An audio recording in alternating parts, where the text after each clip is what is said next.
Hello friends, कैसे हो आप सभी। आई होप आप सभी अच्छे होंगे। आपकी पढ़ाई एकदम मस्त चल रही होगी। आज हम पढ़ेंगे चैप्टर 1 का बहुत ही इंपॉर्टेंट टॉपिक जो 12th बोर्ड में हर साल पूछा जाता है। आइए समझते हैं। इस टॉपिक का नाम है गॉस की प्रमेय। आइए,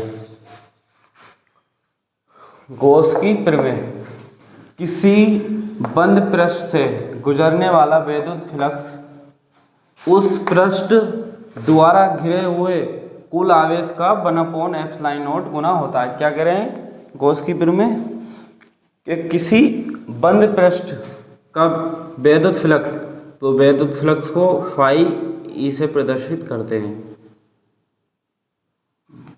फ्लक्स उस पृष्ठ द्वारा घिरे हुए कुल आवेश, तो कुल आवेश Q का 1/ε0 गुना होता है। अब इसको हम ठीक तरीके से लिखेंगे तो फाई ई बराबर Q/ε0। यह गॉस की प्रमेय है। अब इसको हमें प्रूफ करना है। आइए देखते हैं कैसे करेंगे। अब हेडिंग डालते हैं उत्पत्ति।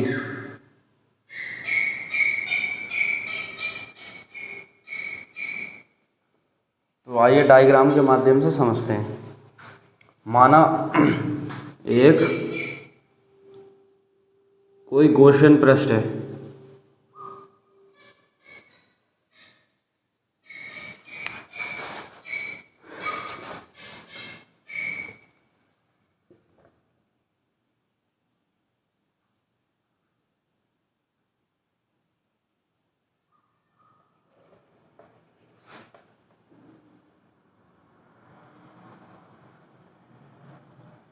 जिसमें कहीं एक बिंदु O है जिस पर +Q आवेश है।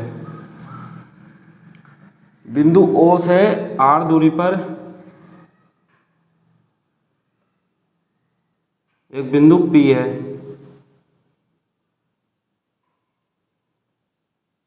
इसकी दूरी R है।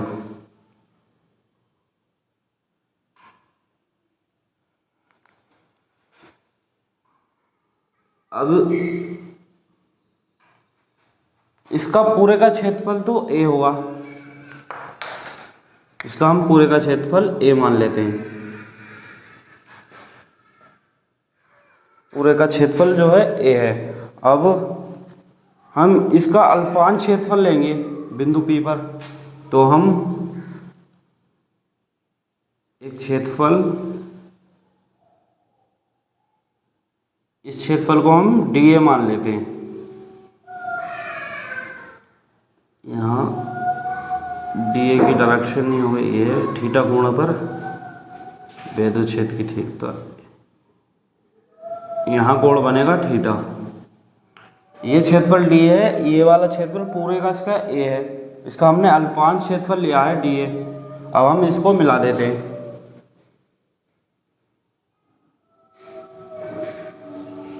इसी प्रकार इसको मिला देते हैं।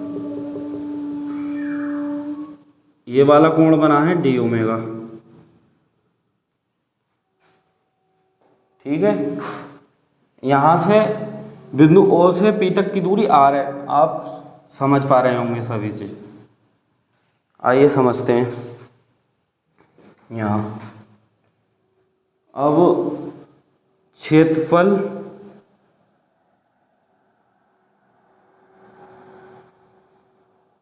TA के कारण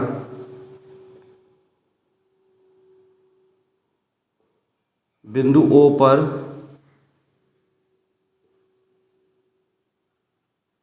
बनाया गया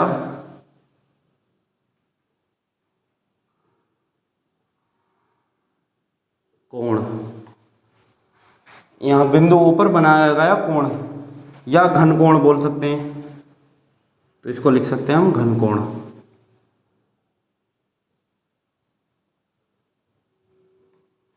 d ओमेगा बराबर dA cos theta upon R²। इसे हम समीकरण 1 मान लेते हैं। आपने फर्स्ट ईयर में पढ़ा होगा कि घन कोण का फॉर्मूला ये पढ़ा होगा। नहीं पढ़ा हो तो इसको याद रखना, ये आगे लगेगा इसी में। आगे आप आगे देखते हैं।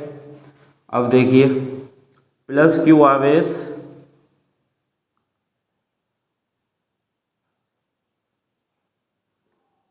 के कारण बिंदु P पर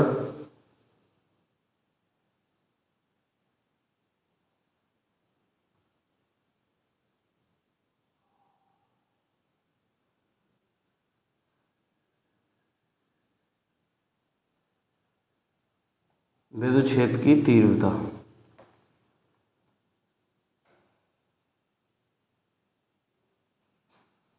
E बराबर 1/4 pi epsilon not Q upon R square. ये विद्युत क्षेत्र की तीव्रता का फॉर्मूला होता है। इसे मान लेते हैं हम समीकरण 2। अब आगे देखिए, अब हम देखेंगे इसके अल्पांश क्षेत्रफल से गुजरने वाला विद्युत फ्लक्स। आइए, तो अल्पांश बहुत छोटा है, हम इसका पूरे पृष्ठ का एक बार में नहीं निकाल सकते। हम इसका अल्पांश का क्षेत्रफल निकालेंगे, फिर उसका हम समाकलन कर देंगे, जिसके पूरे का हमें विद्युत फ्लक्स का मान मिल जाएगा। इसलिए हम इसके अल्पांश क्षेत्रफल का निकालेंगे। तो आइए, डीए क्षेत्रफल से गुजरने वाला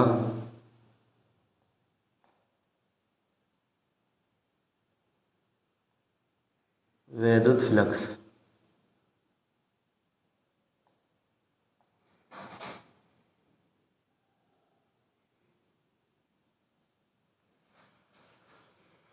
D phi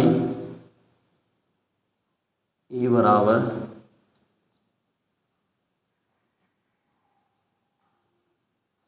E dot T A. विद्युत फ्लक्स का फॉर्मूला क्या होता है, यहाँ देखिए, फाई ई बराबर होता है ई वेक्टर इंटू ए वेक्टर। अब हमने यहाँ अल्पांश लिया है तो यहाँ डी लगाइए, और क्षेत्रफल भी अल्पांश है इसलिए यहाँ पर हमने डी लगाई है। तो आपको ये बात समझ में आ गई होगी। आप इतना लिख लीजिए, उसके बाद हम इरेज करते हैं, फिर आगे बढ़ते हैं। आइए आगे देखिए, अपना ये फॉर्मूला यहाँ आ गया।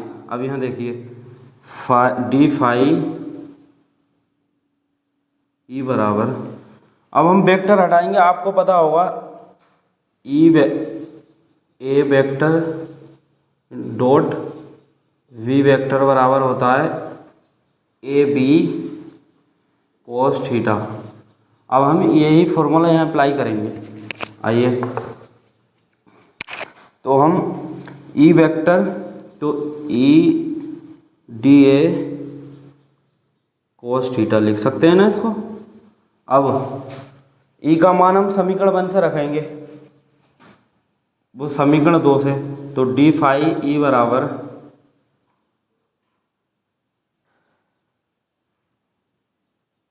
चलो बाद में रख लेंगे हम।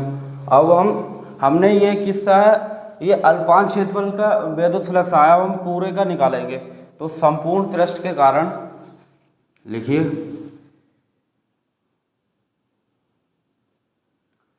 संपूर्ण पृष्ठ के कारण विद्युत flux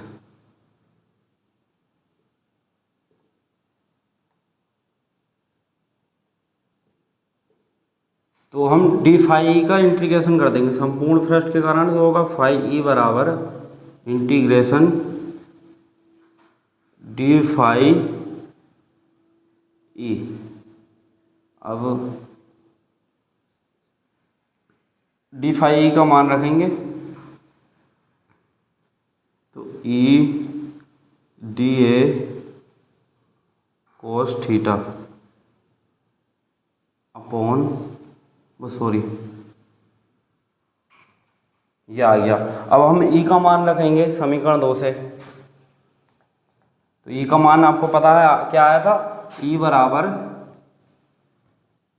1/4 pi epsilon naught Q upon R square आया था ना। इसे हमने अभी समीकरण 2 माना था। ये ई का मान हम यहाँ रखेंगे। अब तो 1/4πε0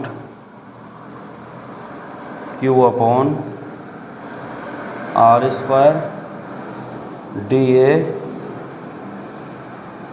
cos थीटा।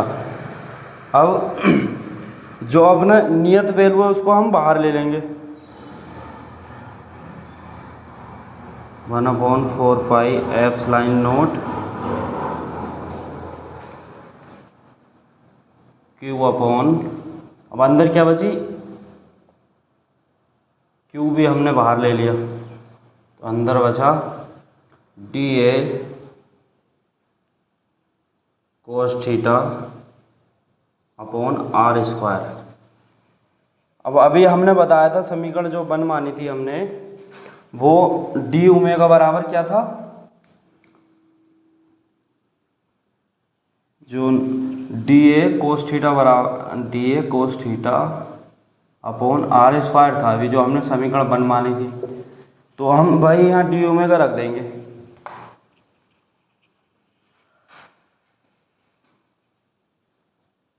तो Q/4πε0 डी ओमेगा, तो हम इसके पूरे स्थान पर डी ओमेगा रख देंगे।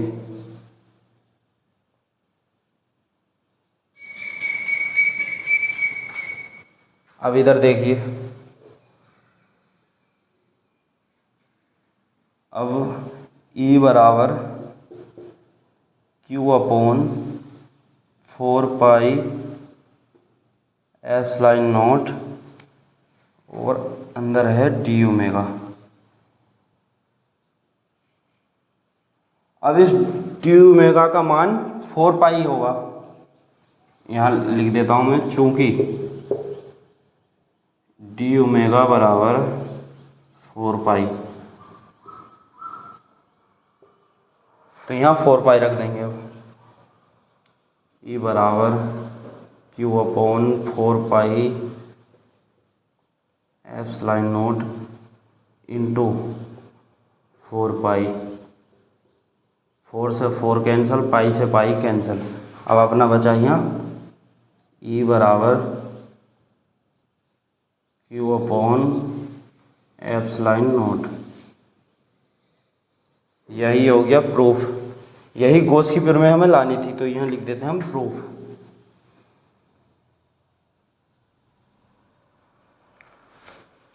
आपको अगर टॉपिक पसंद आया हो तो वीडियो को लाइक करें, कमेंट करें और चैनल को सब्सक्राइब करें और वीडियो ज़्यादा से ज़्यादा शेयर करें। आइए।